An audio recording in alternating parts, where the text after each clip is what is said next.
Sir ಅತಿ ದೊಡ್ಡ jewellery expo ನೀವು ಕೂಡ ಭೇಟಿ ಮಾಡಿ ಇಲ್ಲಿ ಕಲೆಕ್ಷನ್ ಚೆಕ್ ಮಾಡಿದ್ರೆ ಹೆಂಗೆ ಅನಿಸ್ತದೆ ಸರ್? ಇದು ಒಳ್ಳೆ ಕೆಲಸ ಮಾಡಿದ್ದಾರೆ. ಇದು ರಾಷ್ಟ್ರ ಮಟ್ಟದ ಒಂದು ಕಾರ್ಯಕ್ರಮ ಮಾಡಿದ್ದಾರೆ.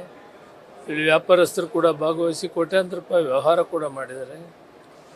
ಈ ಎಕ್ಸ್ಪೋ ಹೇಗಿರ್ತದೆ ಅಂದರೆ ಬೇರೆ ಬೇರೆ ರಾಜ್ಯಗಳಲ್ಲಿ ಯಾವ ರೀತಿ ಇರ್ತದೆ, ನಮ್ಮ ರಾಜ್ಯದಲ್ಲಿ ಯಾವ ರೀತಿ ಇದೆ, ಇದರಿಂದ ಎಕ್ಸ್ಚೇಂಜ್ ಬಿಸ್ನೆಸ್ ಎಕ್ಸ್ಚೇಂಜ್ ಭಾಳ ಚೆನ್ನಾಗಿ ಆಗ್ತದೆ, ಒಳ್ಳೆಯದಾಗಿದೆ. India is A well jewellery, one of the best in the world. Jewellery ಮಾರಾಟದಲ್ಲಿ, ತಯಾರಿ ಮಾಡೋದರಲ್ಲಿ, ಡೈಮಂಡ್ಸ್ ಮಾಡೋದರಲ್ಲಿ ಭಾರತ ಮೊದಲನೇದಿದೆ, ಅದರಲ್ಲಿ ಎರಡನೇ ಮಾತಿಲ್ಲ. ಮತ್ತು ನಮ್ಮ ವಿಶೇಷವಾಗಿ ಜೈನ್ ಸಮುದಾಯದವರು ಇದರಲ್ಲಿ ತಮ್ಮನ್ನು ತಾವು ತೊಡಗಿಸ್ಕೊಂಡು ಇಂಡಿಯಾದ ಗೌರವ ಹೆಚ್ಚು ಮಾಡಿದ್ದಾರೆ, ಒಳ್ಳೆಯ ವ್ಯಾಪಾರ ಮಾಡ್ತಾರೆ. ಅವರೆಲ್ಲರಿಗೂ ಶುಭವಾಗಿ. ಸರ್ ಈಗ ಸರ್ ಎಷ್ಟು ಕ್ಯಾನ್ಸಲ್ ಆಗುತ್ತೆ ರಾಜ್ಯ? ಬೇಗ ರೇಷನ್ ಕಾರ್ಡ್ ಕ್ಯಾನ್ಸಲ್ ಆಗಲ್ಲ. ಯಾರು BPL APL ಅವರು ಇದ್ದಾರೆ ಅವ್ರನ್ನೆಲ್ಲ APL ವರ್ಗಾಯಿಸ್ತೀವಿ, ಮತ್ತು ಯಾರು BPL ಅವಶ್ಯಕತೆ ಇದೆ ಅವ್ರಿಗೆ BPL ಕೊಡ್ತೀವಿ. ಕಾರ್ ಹೊಂದಿರೋದನ್ನ ಕ್ಯಾನ್ಸಲ್ ಆಗುತ್ತೆ ಸರ್?